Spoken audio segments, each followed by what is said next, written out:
A few thoughts now on German Chancellor Angela Merkel, who has staked out a place on the wrong side of history, a tragic place, just like her fellow neo-left, open-border globalist President Obama. Merkel insisted on bringing 1 million Syrian refugees and illegal immigrants into the Republic of Germany, into Europe. No vetting, no economic or social impact statement from the government, and all hell has broken loose in Germany and much of Europe. The Islamic State has claimed responsibility for the latest terrorist attack in Berlin, and Berlin is the latest target in what has been a deadly wave of radical Islamist terror in Europe over this past year.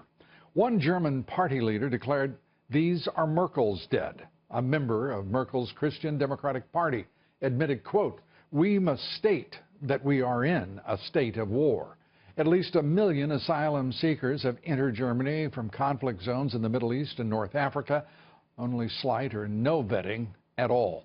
And President-elect Trump released this statement, recognizing that there is likely no coincidence that terrorists struck a Christmas market at Christmas time. Mr. Trump said this: "Innocent civilians were murdered in the streets as they prepared to celebrate the Christmas holiday. These terrorists and their regional and worldwide networks must be eradicated from the face of the earth, a mission we will carry out with all freedom-loving partners." Mr. Trump recognized the urgency of a problem that President Obama has not only failed to act upon, but in fact helped to create. President Obama seems to have done everything in his power to bring in more refugees. In fact, he has exceeded his power to do so in some cases. Obama increased the quota to allow 110,000 refugees in the upcoming year, up from 85,000 this year, a 57% increase. The Obama administration has resettled more than 13,000 Syrian refugees in this country since the beginning of the year, a 675% increase from a year ago. Of those, 99% are Muslims, just 0.5% Christians. In 30 days, Donald Trump will be sworn in as our 45th president of the United States, and 2/3 of the states will be looking to him to act in the national interest and empower governors and legislatures to decide who will be settled in their states. Wisconsin Governor Scott Walker sent a letter to the president-elect today asking for a broader role for the states to determine how many refugees are admitted from countries that are terrorism hotspots.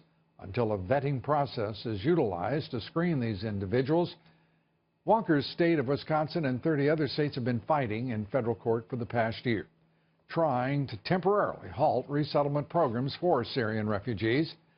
And President Trump, those states, those governors, and those Americans have a champion, and in my opinion, just in time. Our quotation of the evening on all that has to be done, all that has to be done to protect the national interest and to be sure that we're on the right side of history, on leading, and as Mr. Trump puts it, winning.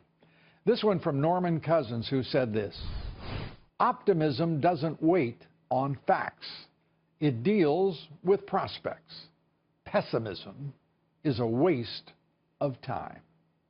And that is the truth.